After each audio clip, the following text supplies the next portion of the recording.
Cases of the Omicron variant are spreading rapidly in the U.S. ahead of the holidays. People are dealing with long lines at testing sites across the nation. At-home testing kits are also short in supply, and pharmacies are limiting how many customers can buy.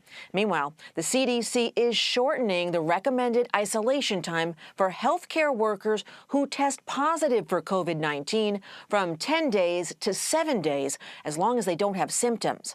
This comes amid concerns Omicron could worsen staffing shortages at hospitals.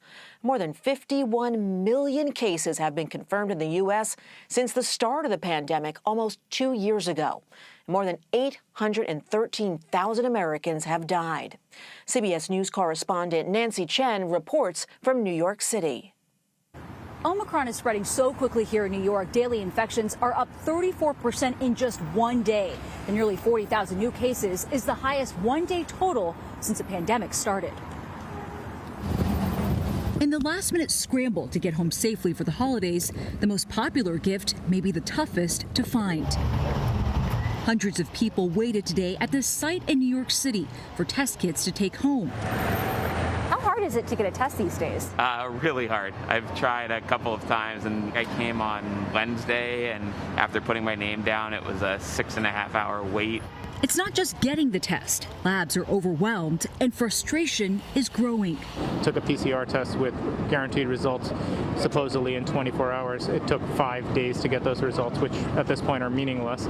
This as new COVID cases keep exploding, more than doubling in 6 states and more than quadrupling in Florida, Hawaii, and Washington, D.C. just in the past week.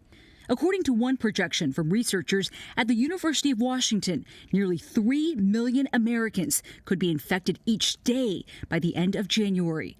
The model estimates total infections beyond the number confirmed from tests. Advice from one scientist. If somebody has been vaccinated a long time ago, he or she need to go and get a booster as soon as possible. Somebody has been infected a long time ago because there is a waning immunity from infection and from vaccines. At some of the nation's top universities, fears of large COVID outbreaks are causing many to start the new year remote only, at least the first couple of weeks. There's also some positive news. A second at-home COVID treatment was approved today. The FDA authorizing Merck's antiviral pill for high-risk adults. The drug is less effective than Pfizer's, but the FDA believes both will work against Omicron. Still, a note of caution. I'm on oxygen at night. I have chronic ringing in my ears. I lost at least a half of my hair. Alex Atwell was infected early in the pandemic, but experiences symptoms to this day. Early research shows Omicron is less severe than Delta, but the Chicago area nurse offers this warning. The science isn't there yet. If that many more people are getting it, that means that many more people perhaps might be getting long haulers. We're also learning the iconic New Year's Eve celebration in Times Square will be scaled back. Only a quarter of the usual number of people will be allowed to attend, and everyone has to be vaccinated and masked. Debra? Nancy Chen, thank you. For more, I want to bring in Dr. Lakshmana Swamy. He's a critical care physician. Dr. Swamy, New York has a high vaccination rate, but it's still seeing a rapid increase in Omicron cases. So what's going on here? Yeah, thank you for having me. I think it's both really scary and really confusing. I think what we're seeing is that, people are getting Omicron, whether they've been vaccinated before, whether they've been infected before.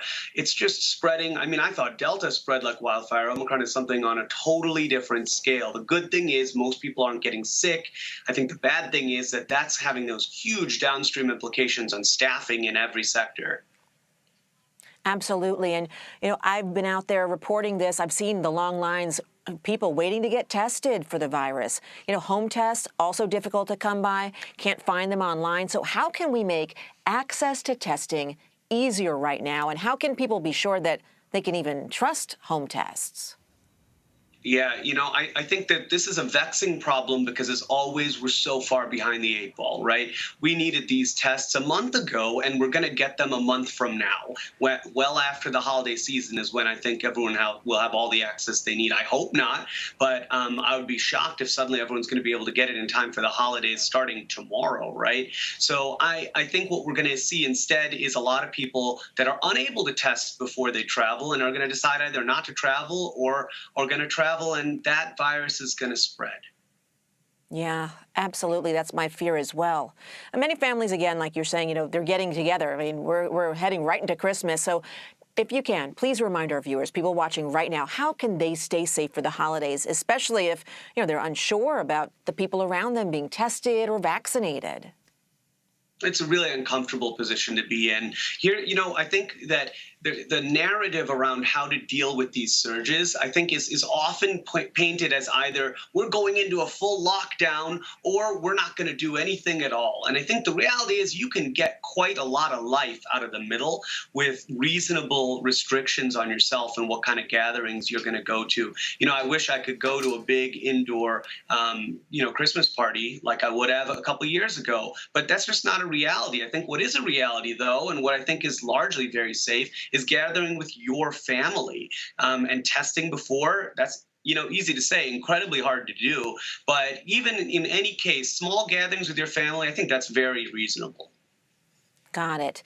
So the FDA, well, let's get to some more positive news, right? The FDA now authorizing 2 antiviral pills to treat COVID-19. What do we need to know about how these work? Well, all of this news is good news, and I'm really excited to see it. I'm really excited to hear it. Of course, I'm not yet seeing it as something I can give my patients. I'm hoping in January.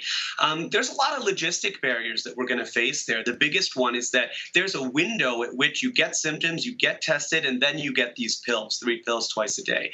And that is not an easy thing to make happen, as we've seen. It's hard enough to get testing right 2 years into this almost, right? So I am worried about all those logistics challenges. I'm worried about who will actually get access to these therapies. And I'm worried that some people will think that with these therapies, they don't need to be vaccinated or boosted. And I think it's exactly the opposite. It's great to have an extra layer of protection, an extra thing that keeps people out of the hospital and out of my ICU. But I think the reality is that vaccination is the foundation, and we keep building on that. And that's the way we get out of this and we stay safe.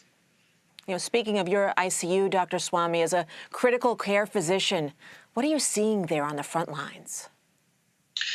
I think, it's been such a rough week. I mean, there's still a lot of sick people coming in. Before Omicron really even became the news, we felt like we were already in the middle of this big Delta surge. And, Delta is, let's not forget how lethal it is and how rapidly transmissible it still is. So I think I'm still in the middle of that and wondering what's going to come next. We're dealing with just unbelievable staffing issues on the nursing side, the respiratory therapist side. I mean, we just can't handle much more. And am I seeing vaccinated people that are super, super sick here? Yes, they have other things going on. They have organ transplants. They're on immunosuppression. We got to protect those people, the elderly, where vaccines don't do quite as well as they do for the rest of us. And that's what I'm really worried about, is that, the vulnerable are even more vulnerable today. Absolutely. We have to think about other people out there. And really, thank you so much for everything that you and your staff do. We can't do it without you. So, Dr. Lakshmana Swamy, thank you. Happy holidays.